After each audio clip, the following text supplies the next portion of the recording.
speak out, project your voice. Okay, with that, I wanna have some opening remarks, okay? I think we need to set some rules of engagement. Before we begin, because we're gonna go into public comment, we're gonna recognize everyone who intends to speak. But I want you all to know that this board hears you, and we consider everything that you said, but we have to have rules of decorum. And so, can everyone hear me now? Raise your hand if you cannot hear me.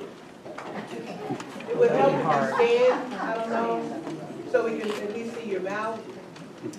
I'm sorry, I can't stand, I'm not gonna stand. But can you hear what I'm saying? Can you hear me? Okay. So before we go into the recognition of citizens, I just want to acknowledge the fact that we have decided to go with board policy and to follow board policy, which means we're not going to allow you all to yield time.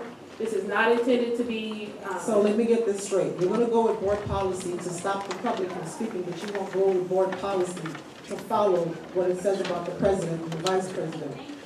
Is that correct? Is that what I hear you saying? I'm not going to address your comments, assuming you're not in attendance at the meeting. So if you know what, I may not be in attendance, but you are not the president. Okay. And that's what We can I do. We know what you're saying. We can do this, because I can roll with you if you like. You are not the president. We want to go with board policy when it's convenient for you. When it's convenient to you, you want to follow policy. So we're going to follow policy. Let's follow it to the letter.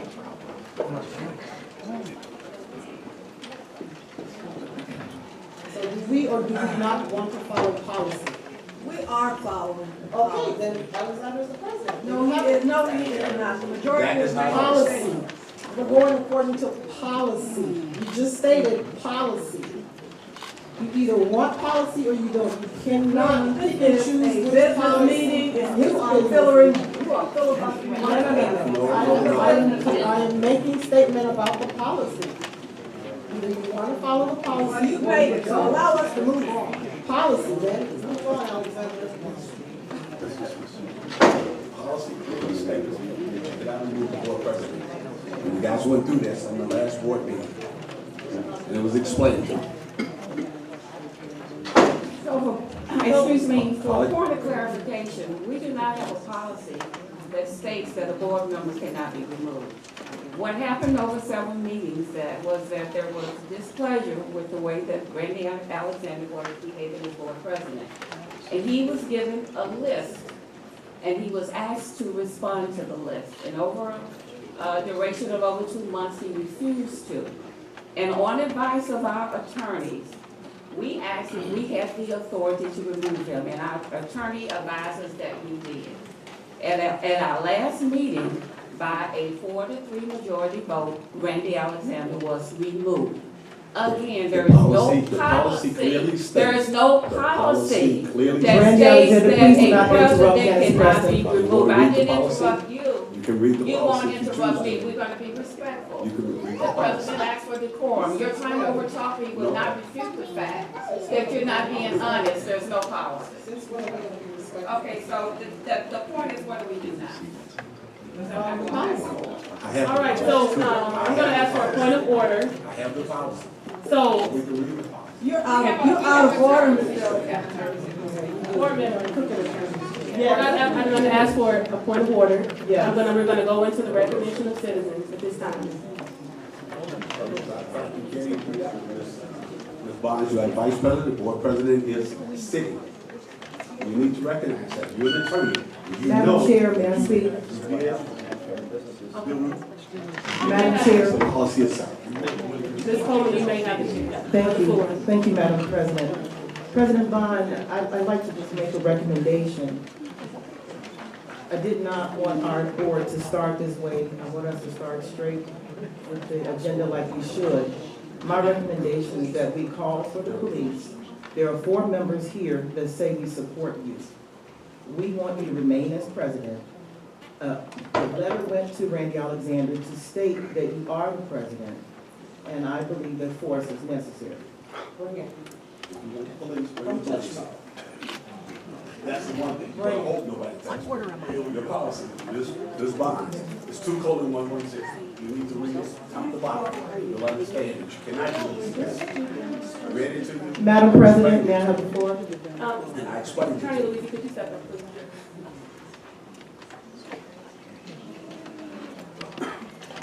Good evening, Tony Luisi, Board Attorney. Good evening. I'm going to speak to the issue. Yes, I would like to. Okay, so first of all, we did issue an opinion, which we completely stand by. Our firm issued an opinion that is very solid, and we completely stand by that the action that the board made at the last board meeting to remove the board president is legal. The matter of board policy that you bring up, which is a good point, except for at any time, a majority of the board can set aside a board policy and proceed. I don't believe there's merit to your claim that you can actually, that this policy says what it says for 2 years, but at any time with any policy, a majority of the board can set aside that policy and take an action contrary to it as long as it's not against the law, and I already addressed that in my first point. We believe the action is completely lawful. You mean the legal, Your legal opinion? from 1873? No, 1853. Oh. In 1853 in Mississippi. I heard you made that, yeah, I heard you make that point last week. That as a legal opinion, shame on you. Okay, Can can I speak? Please do. I heard you bring up that point last week about the fact that a very old case law that has never been overturned in the state of Illinois somehow diminishes the capability. If you actually practice law, you'd understand that that means that that law is so well grounded and has been along for so long without being overturned that it is actually positive that the case is older and not as recent. That's my statement on that. Well, a statement to that, the contrary to that, so I'm an elected official, that was an appointed official, that was a superintendent and a board president. Totally different. Yes, that's Don't a very good Not point, that. because the opinion that you submitted cited to 2 cases that had to do with removing someone from the office of board member, which did not happen here. So the opinion that you got from your attorney cited 2 cases completely off point that talked about removing an office from office. They're not removing you from your elected office. No one's asked you to do that. They're removing you from the office of president. I was not appointed, I was elected. We stand by our opinion. I've given you my And I stand by opinion. the opinion that I gave The you. action was both legal and was in compliance with board policy because the majority of the board set the policy aside. It was illegal. It was Thank you. illegal. Duly noted, if you believe it's legal, you have recourse. This is not I do it. have recourse, and you have a recourse as well, but they have a recourse as well. Do you want to take a moment, a recess? Why don't we take a recess? Madam Chair. Motion to recess, Madam Chair. There's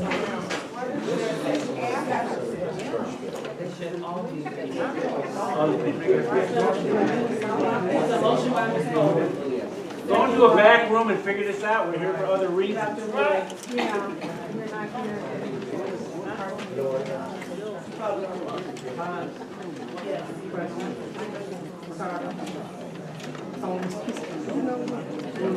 Coleman, yes. Can you hear me? I can't hear you. Yeah. I'm sorry. Coleman said yes.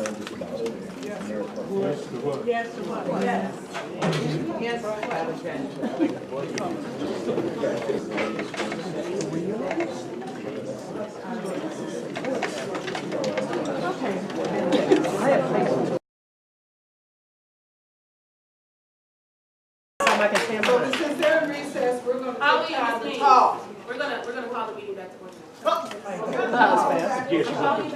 Right now. It's gonna be. So if you're interested in SOS, look on your, community finders. They got a lot going on.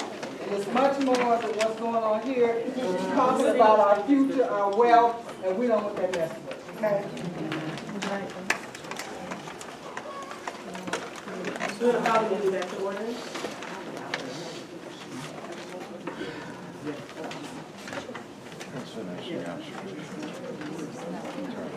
So 2.03, recognition of citizens disclaiming the purpose and. Speak up, louder.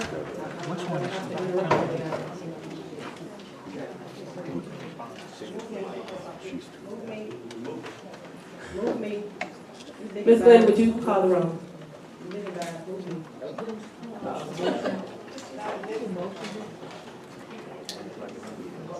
want to go back in session. Bonds was never appointed. I second. Do I have a Go back second? into open session. Appointed, no voted president, people. Let me remind you. Ms. Glenn, I second the motion to go back into open session.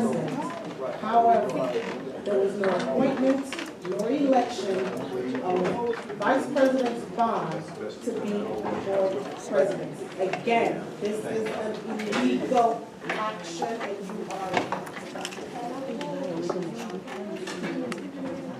We have a motion by Dr. Woods, a second by Mrs. Coleman. Ms. Glenn, would you call the roll? I'm gonna have to stop you. Call the roll. She is the president. Please show me the meeting where she was appointed and voted president. Or I'd like to see the minutes from that meeting. Before you continue to call the roll, I need to see the minutes, and I will gladly stand and acknowledge her as the board president. But if you do not have those minutes from that meeting, we will continue with our meeting with Alexander as president until you all figure it out. So, should we continue? I would like you to call the roll, Ms. Glenn. Do you have that information? You don't have to answer that. Just call the roll, Ms. Glenn. Ms. Glenn, I'm very sorry, but you don't answer to individual voices. I know, you're absolutely right, I'm sorry. Do I have the minutes?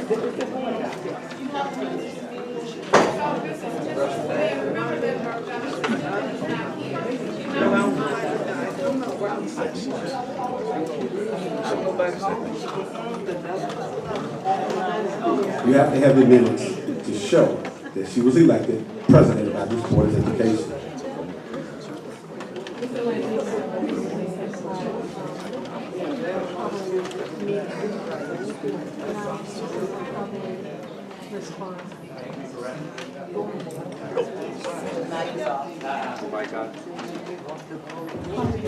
Thank you for recognizing me again, Tony Louise, Board Attorney.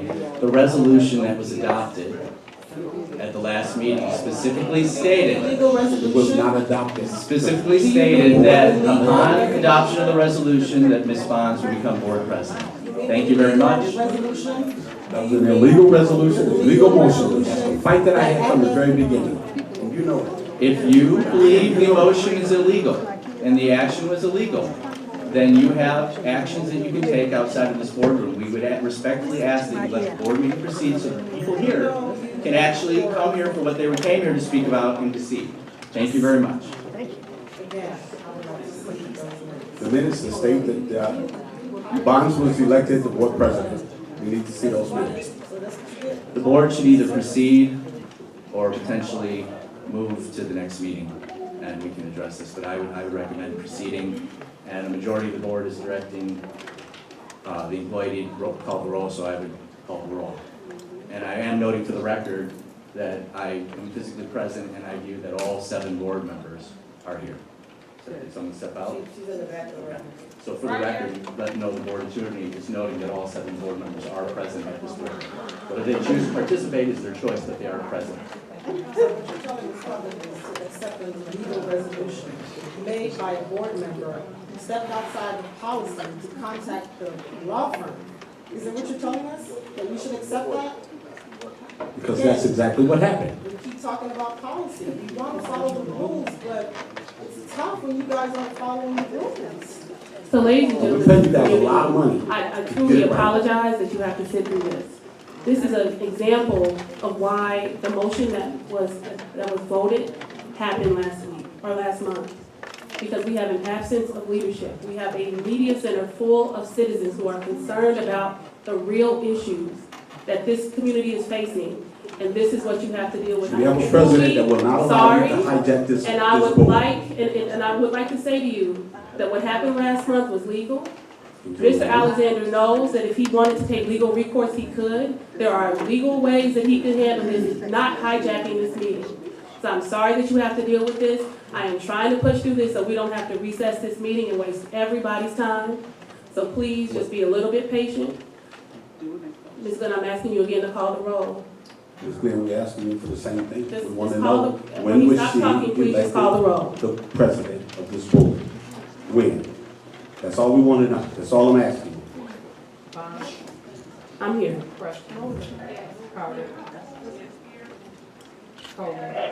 Present.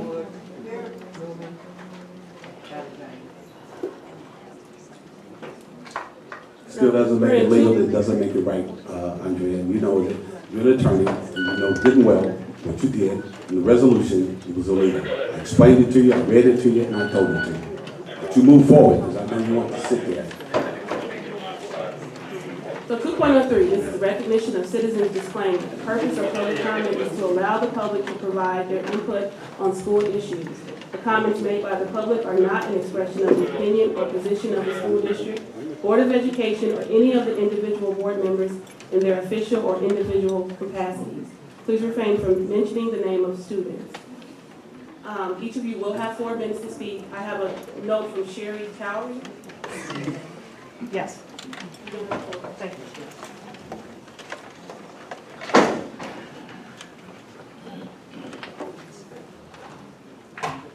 Good evening. I'm an 18, my name is Sherry Towery. I'm an 18-year resident of the village of Madison, a 17-year teacher at Racous High School, and the parent of a 2016 graduate. Racous is a special place, as are all of our Rich Township schools. Racous especially is a focal point of the community in Park Forest. I currently work with 2 former students, now adults, who have come back to work in the Rocket family. In addition, I work with many staff members who live in the district. I also work with a colleague whose daughter I coached and taught, so for Richie's, work is family. I want to spend whatever money I have on our district and not within the Lincoln Way community. My primary option would be to repair all of our buildings and work to reverse the downward population trends we see. I believe we're on the right path and we need to stay on it. I wish there was a 7th option of a building at Lincoln Mall as a last resort, but small is our strength. We may not be able to compete on every level with larger schools. However, it is our relationships in Rich Township that makes us special. I would like true community forums that have all the stakeholders' thoughts and decisions and are not made by the few for all of us. You are making game-changing decisions in regards to 5 communities' futures. Is the exchange at the beginning of the meeting productive? Does the exchange have students and student success in mind? I'd like to refer you to page 70 of the CBA. This agreement shall be subject to renegotiation in the event of a voluntary closing of a high school or reorganization of the school district in order to bargain the impact of such school closing or district reorganization. The procedures involved in dealing with the changes necessitated thereby and the alteration and/or suspension of the provisions of this agreement. Nothing, however, shall be deemed to interfere with the authority of the board to effect such closure or reorganization and to implement such procedures providing there has been prior consultation with the association, and there has not been. Thank you.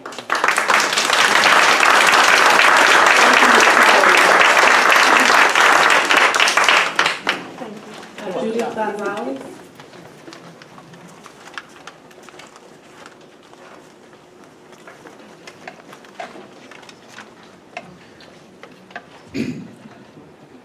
My name is Judith Gonzalez.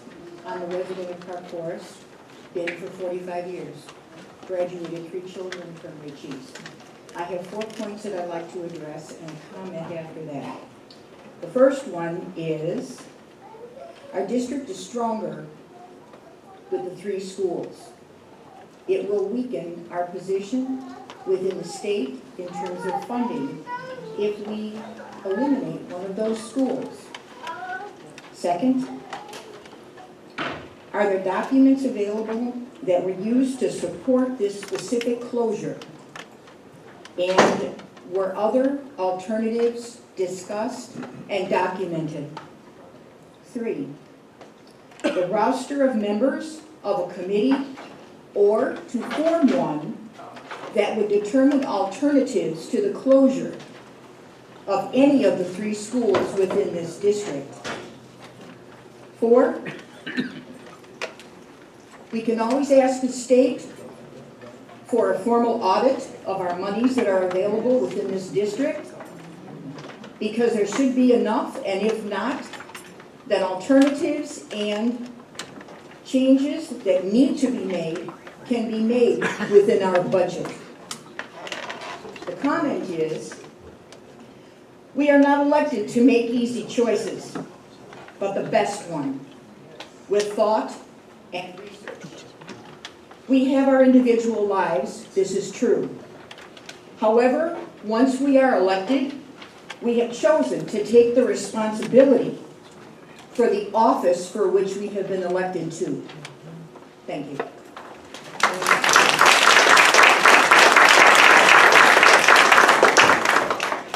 Thank you, Ms. Gonzalez. I have Lynn Farmer.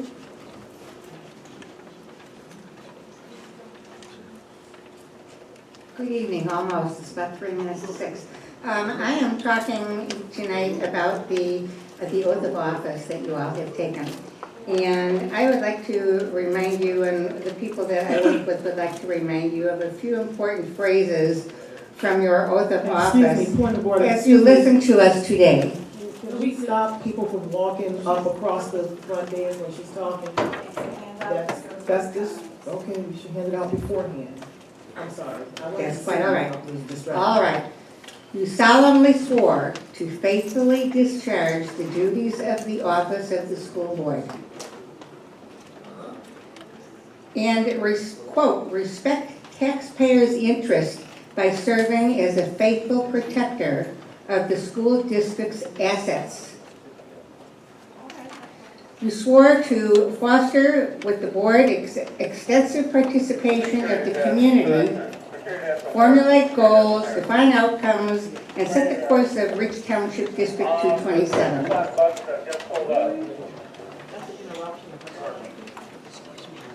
One. Okay, I hear talking in the background, and I am hearing impaired, so it's, yeah, all right. Okay, you swore to serve as key advocate on behalf of students in our community schools. You vowed to fulfill the vision the board has created, fostering excellence for every student in areas of academic skills. 6 o'clock buses are now loading outside of door 5. Go ahead. I'm so sorry, I don't hear well, so I'm not quite sure if I'm supposed to address something back here, but I'm going to stay on task. Go ahead. Okay, so, all right, what vision?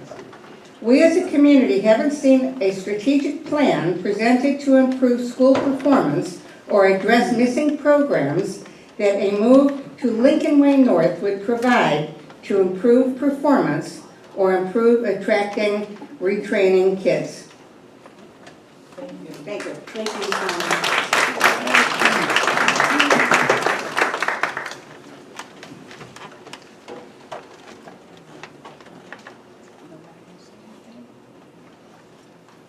I have a Richardine Murray, and I'm sure I'm saying that wrong.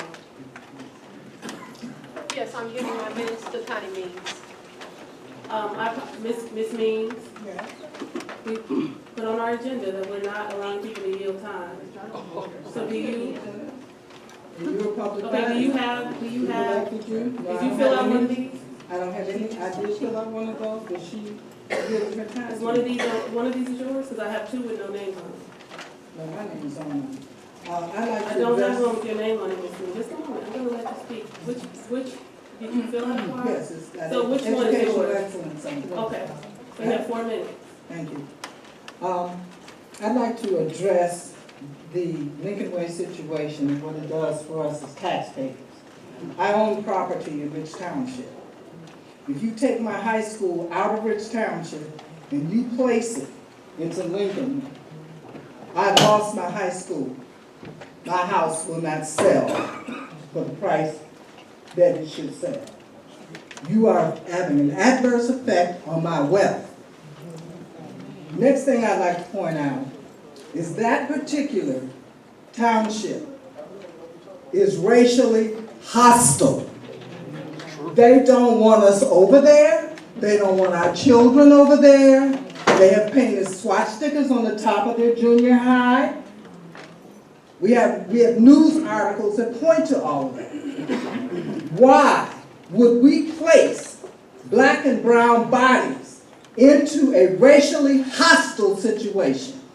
Research indicates in education that once learners are placed in a position where they feel endangered, and they will over there, because the Will County Sheriff will be the policing entity, and the people over there don't want it. So when they're merely trying to get a hot dog, things could go wrong. And for black people in America, that means you could be shot dead or a very minor infraction.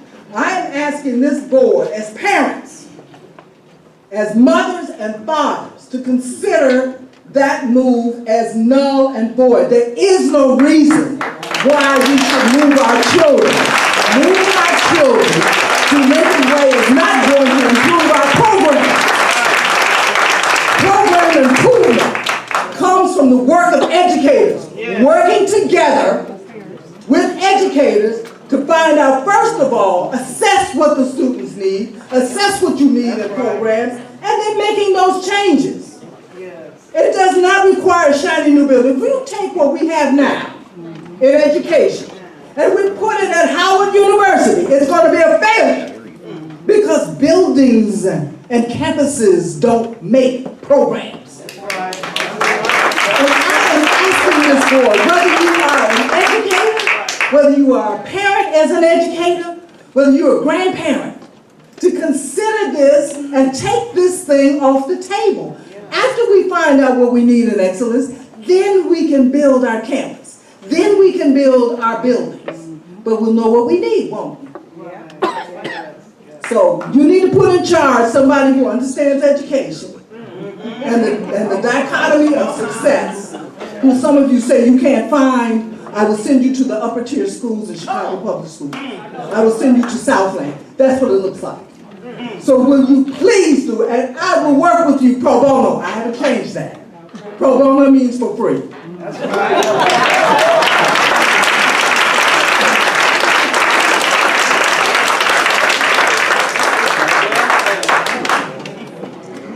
Thank you, Ms. Means. I have a card with no name on it. If someone was intending to speak, they wanted to talk about long-range plans and budget, I want to give you your chance to speak. Sorry, I put my name down. Kevin. My name is Doug Price. I'm the president of a housing cooperative in Park Forest, 370 families. I've been responsible for the direction of that community for the last 42 years. I get elected every 3 years. And it is a known hot seat. Two comments to begin with. One, obviously, the disagreement you guys are having among yourselves publicly is not very reassuring.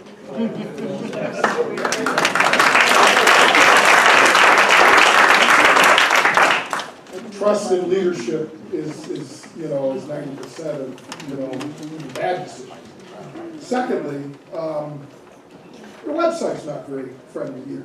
In order to find this meeting, you have to go through 4 or 5 different pages. Then you have to find the board. Then you have to find the agendas. And then when you look at the agendas, and I went back, it's pretty consistent, the agendas just reference numbers.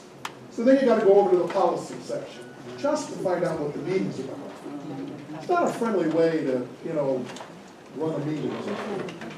That being said, several people have already mentioned it, and I'm sure others will. To say that the decisions before this board are entirely a budget decision, and to say, well, then we either move here or we close this school and so on and so forth, plays a game that has to do with closing institutions that we've seen all across this country. And the losers are always poor. And it's budgetary decisions when really, as mentioned by several here, where's the excellence analysis? Where is the analysis of student performance, student population? What I've seen to date have been basically financial numbers attached to 6 or 7 different plans with very little speaking at all about student performance. And it seems to me, if you're not making a decision driven by student performance, and you're not making a decision driven by student population and what it might take to increase student population, because we basically know people are making choices to leave this district, then moving buildings around basically puts the community in an us against them kind of situation. We've seen it in the city of Chicago. We've seen it, and we don't even need to go any further than that. The schools that are closed are in the south suburbs, or the south side and the west side. And when you even look at the CTU representation within the union, as well as CPS, there's no south side and west side representatives. Don't play the same game here in the Southland. Don't play us against each other. And it just seems to me that an analysis should start with student performance. And if there's a student performance challenge, let's look at what that would look like and how that relates to the buildings, not the other way around. Otherwise, what's going to happen is the division that you have among yourselves is going to get played out in this community. And we're all losers in that sense. Those of you that have been in the Southland for any portion of your life recognize we're the stepchildren of Cook County and we're the stepchildren of the state. We don't need to basically take what we have and make it worse by the kinds of leadership and decisions that we make. So I encourage you to, again, show us an analysis that includes student performance. Show us an analysis that talks about student population. Then look at the budget and how it works out. Appreciate your time.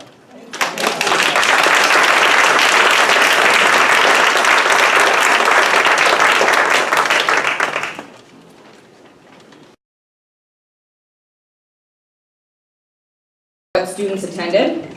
We had 47 students attend district-wide.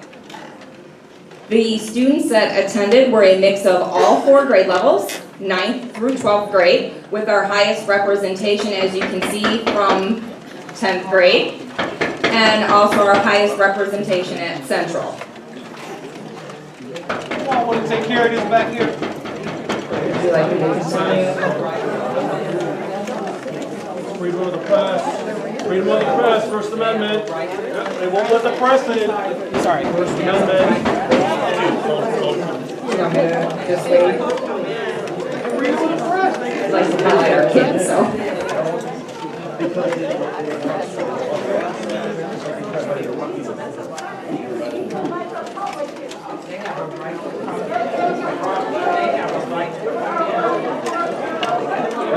That's the press.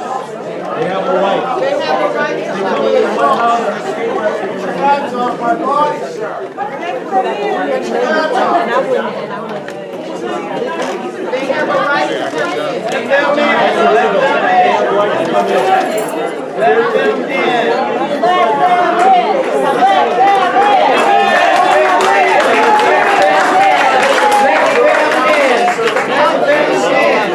Hold on, you guys.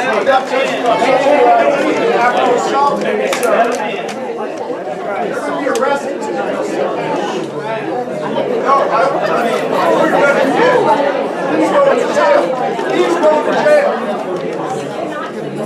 Or assault a reporter. Hey, what's your name? So the 227 lawyer assaulted a reporter. Yes, we had an assault in the back of the room.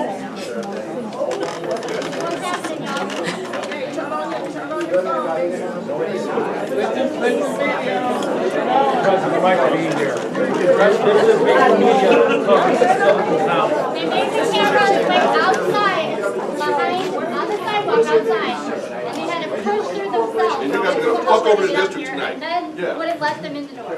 Just so you know what's going on. That's a violation of the open meeting act. Yes, it is.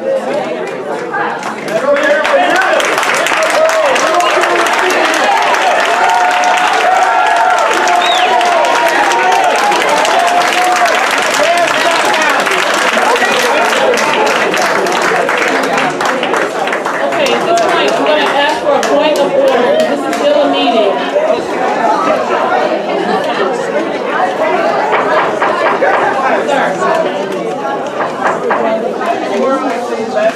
This is still an open meeting.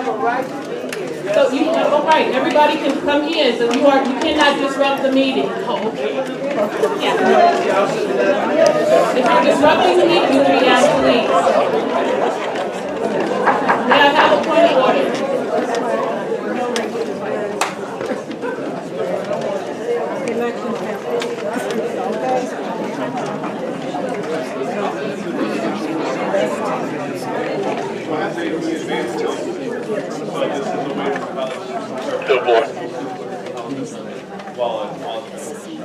What are you saying? Can I continue? Okay, so this is showing the students that attended. This was district-wide. So what did they actually do? We had a daily schedule for them. Every day they had different concurrent sessions where they were introduced to different topics and